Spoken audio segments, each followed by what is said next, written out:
Hello, everybody. My name is Marcelo Hernandez Castillo, and I am the YubaSutter Poet Laureate here doing programming for YubaSutter Arts and Culture. This monthly series in which I interview people, writers from around the country, each month to talk about writing, craft, their books, their writing life. It's going to take a little bit of a different turn today, and I thought I would give a lecture series for those aspiring writers to hear from their poet laureate about some approaches to poetry that I take and that you can take with you. And so I'm a teacher. I teach at St. Mary's College here in California in the Bay Area. I teach in their creative writing program and the graduate program. And first and foremost, I think I see myself as a teacher. And so I would be remiss to not have the opportunity to hold a space of not just informational conversations with other poets, but also my expertise and leaning into what I know and to hopefully impart that on people. And maybe this might be a growing thing. So we'll keep it short today. And today I've been thinking a lot about the image and what images do. We see images all around us. And there's this idea that T.S. Eliot, an early 20th century poet, said that for each image, there's an equal and correlating emotion. We see that in Hemingway's shortest short story of the baby shoes, yard sale, baby shoes never worn for sale. And how that image represents equal and correlating, sometimes complicating image. So I'm really excited about thinking about this lecture series as an opportunity to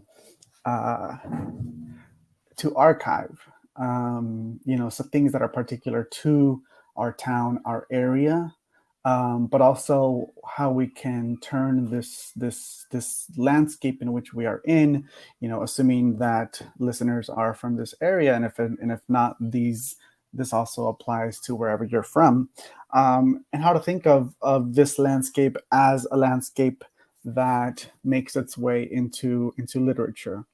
We have, a Pulitzer Prize winner, Gary Soto, who lives an hour from here, up in Nevada City, and 2 hours the other way we have in the Bay Area. But particularly to the Central Valley, the region is probably most famous for the Fresno School of Poets. Philip Levine, Larry Levis, so many more. And Mai Dervang was just a finalist for the Pulitzer Prize. She is a Fresno-based poet. Her book Yellow Rain just came out, and I knew it was going to be a big thing. So I've given this lecture before on the image because images are what we see. We associate poetry with distilling an image into its most essential function, into its most electrifying presence, to the point where a simple cup on a table can take on significant meaning because we have isolated it. And maybe in another lecture, I can talk about surrealism and the history of surrealism and how surrealism has really taken an image and presented it in the world in a way that we didn't really quite think of it before, and how poets like Neruda, Cesar Vallejo, Alejandra Pizarnik, these Latin American poets of the early 20th century, taking on a new logic from the ideas of the French surrealists and the Surrealist Manifesto of André Breton. I don't want to get too technical into this because a lot of the times I can get ahead of myself, and with my students, I kind of tend to lecture on and on. So there's no opportunity to stop me for questions, but it would be great if perhaps when people watch this, they can comment on the live stream, and that's where I can maybe respond to questions. And perhaps in the future we could hold it live so that we can have live questions. But I think I want to start with this quote by one of my favorite poets, Robert Hass. He says, "Images haunt. Images are not quite ideas. They are stiller than that. Nor are they always metaphor. They do not say this is that. They say this is," unquote. End quote. And I think that's an interesting point to think about. It's a challenge to this very famous poet's assertion, William Carlos Williams, in the early 20th century, in which he was very known. He's known for the Red Wheelbarrow poem, the plums in the ice chest poem. This is just to say. And so he said something along the lines of, "There are no ideas but in things."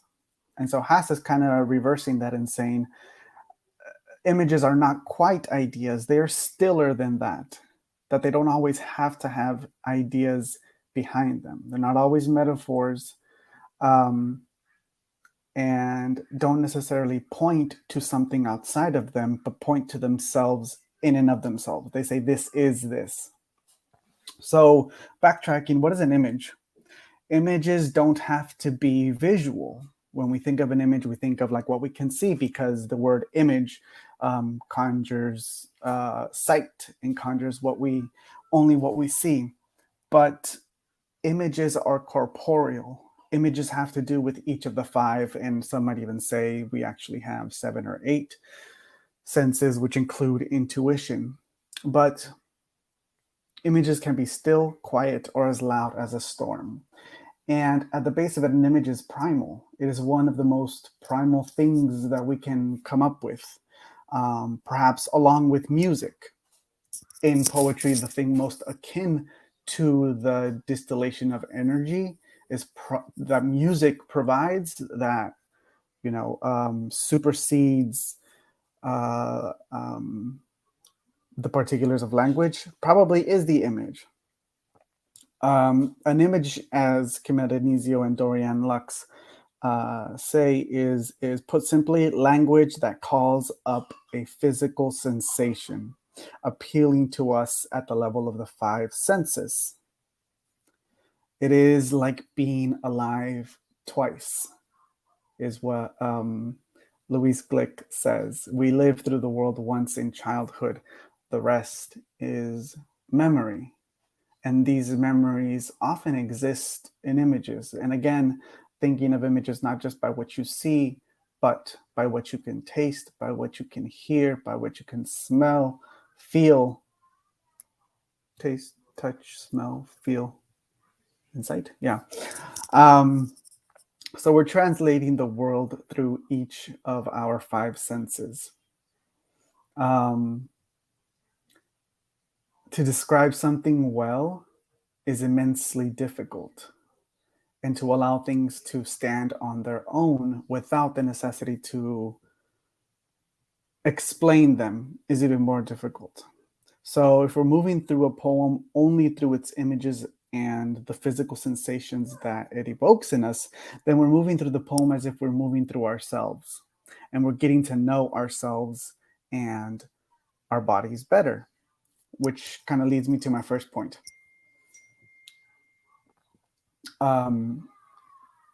Image as memory. I personally have lost a lot of my memory. I don't expect to ever get it back. Again, as Louise Glick, live the world once in childhood, the rest is memory. But even if I've lost my memory, I have not lost the sensation behind the images which are no longer there. I know that something at one time in my life slid across my teeth and made my entire body tremble, and those goosebumps and grow goosebumps with disgust. I don't know if it was a string or dirt or leather or cloth or glass.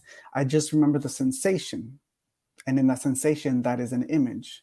It gives me the most horrible feeling, even though I don't know where it came from, and even though I don't particularly remember the specifics of the event. But what remains is the sensation. In the end, all that has been preserved, and most likely all that will be left behind when things of this world leave our mind, is the sensation, is an image. In this sense, it's an image of feel, of touching, of something running through my teeth early in childhood. My mother doesn't remember how her father looked like. He died when she was very young, when she was 4, I think. She doesn't remember anything else about him other than this red bandana that he asked her to wash in a bucket upon his return as a bracero from the United States. All she remembers is him whistling a song, and that whistling has replaced his face, his almost his entire being. She doesn't know what the song was or how he whistled it. She just remembered the sensation of hearing the tune, and that made her feel happy that her father was home.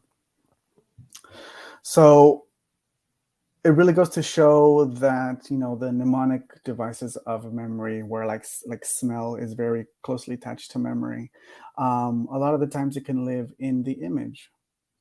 um,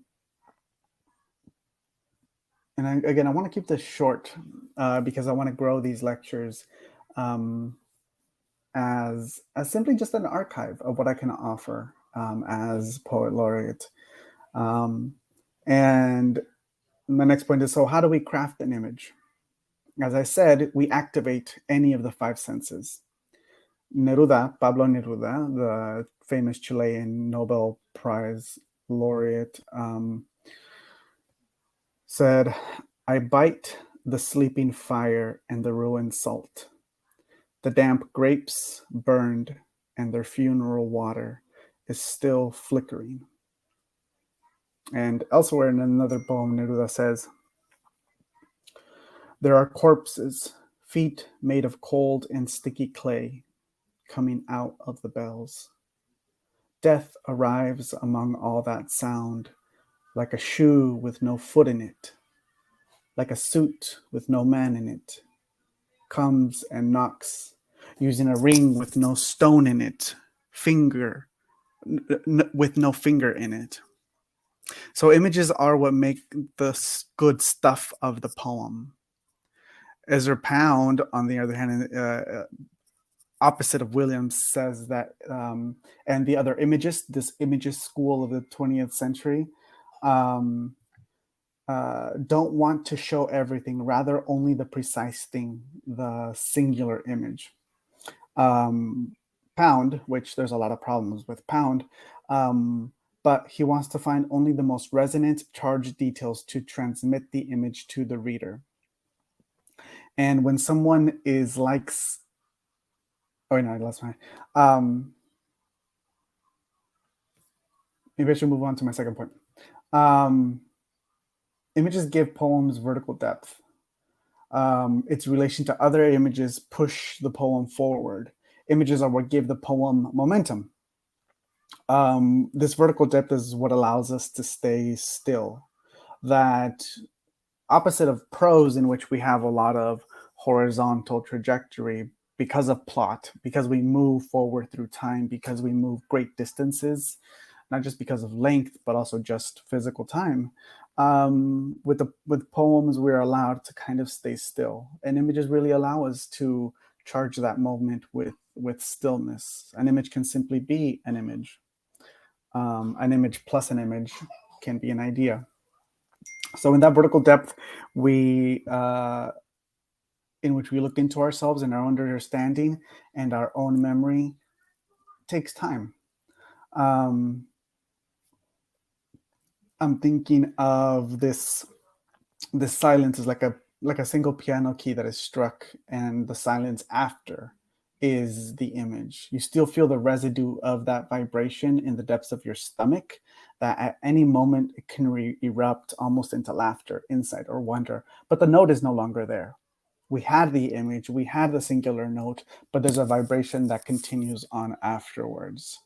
And then after an image is encountered, um, it is like that silence after the piano key, which isn't really silence. It's the memory of that key. It's something else. Our memory perhaps carrying the note long after it has actually ended. Being conscious of time. I want to keep this to like 20 minutes. These are brief but intense lectures. Again, going back to Haas, one of my favorite poems in the ending of Meditation at Lagunitas. Well, it begins in the beginning. It says, the clown-faced woodpecker, again, that very specific image of the clown-faced woodpecker, probing the dead sculpted trunk of that black birch.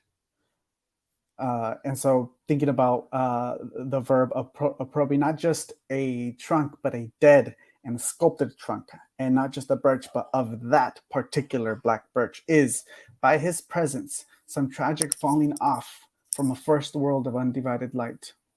Or the other notion that because there is in this world no one thing to which the bramble of blackberry corresponds, a word is elegy to what it signifies.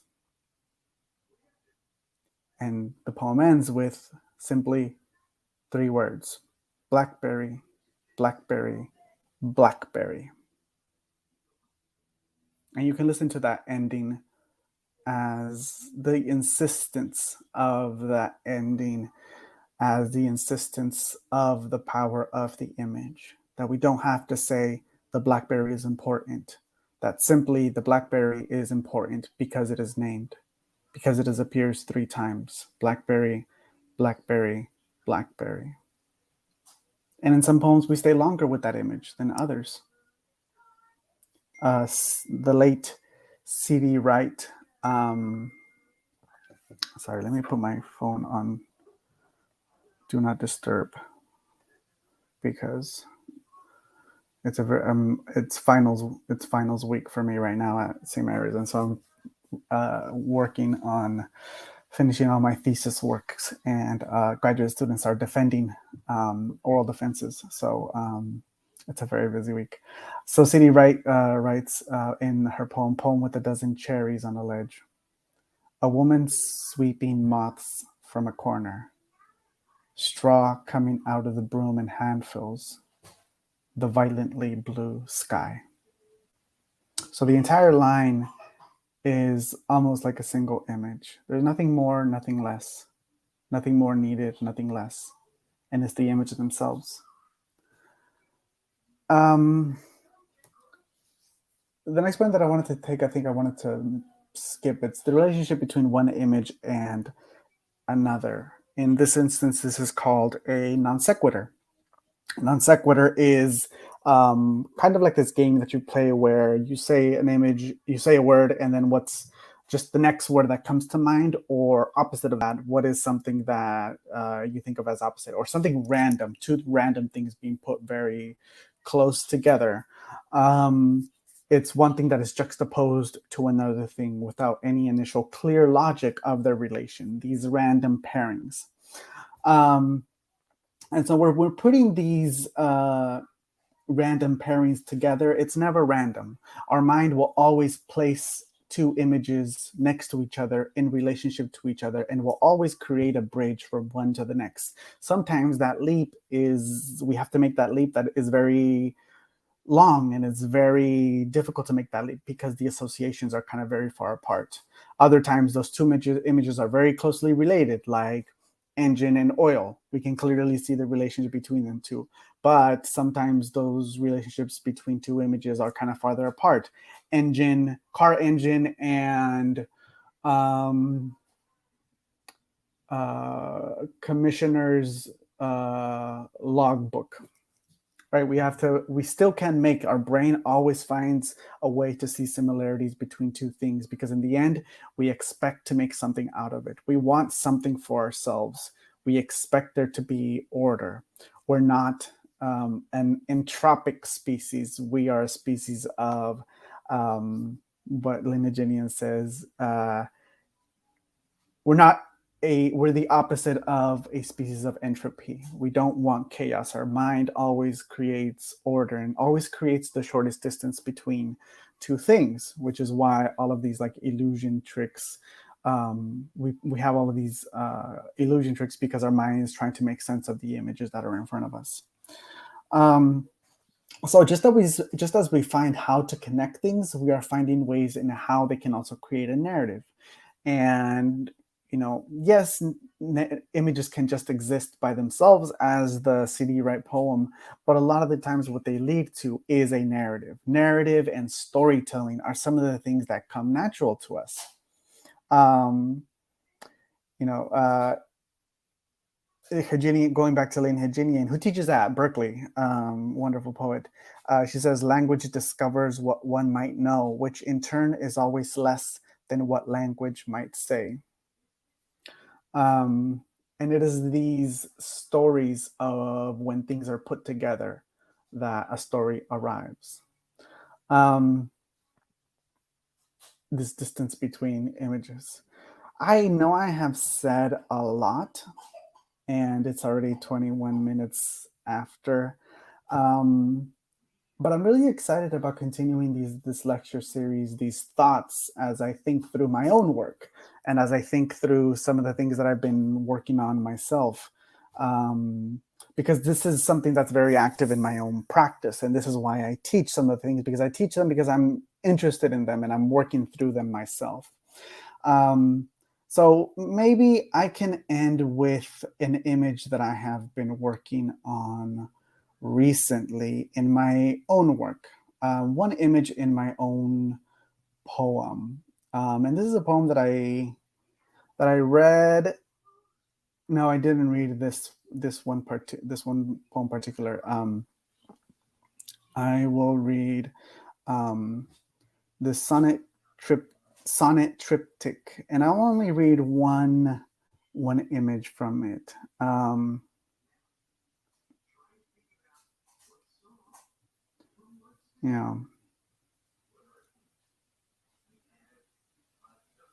And I think it's one that I borrow. It's a line borrowed from Emily Dickinson. And so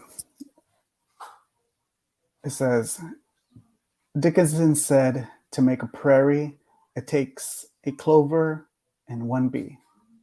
One clover, one bee, and reverie.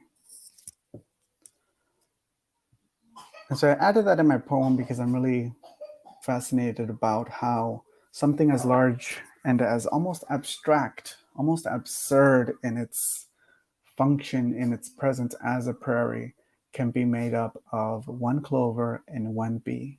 How one clover and one bee, the distillation of that image can be a stand-in for the largeness, the sublime nature of something as large as a prairie, something that extends far beyond our vision.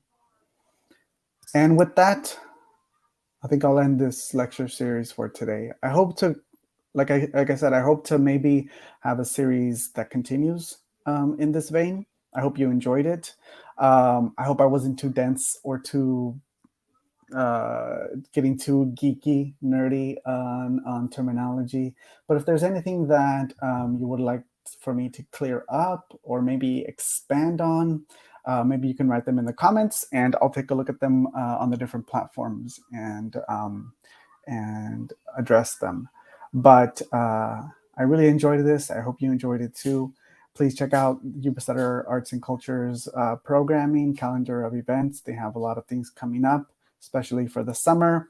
The Mariachi Bonitas event was this last Friday. It was wonderful. I was there. It was really packed. And the arts are alive. Thank you again all for tuning in, and I will see you all next month.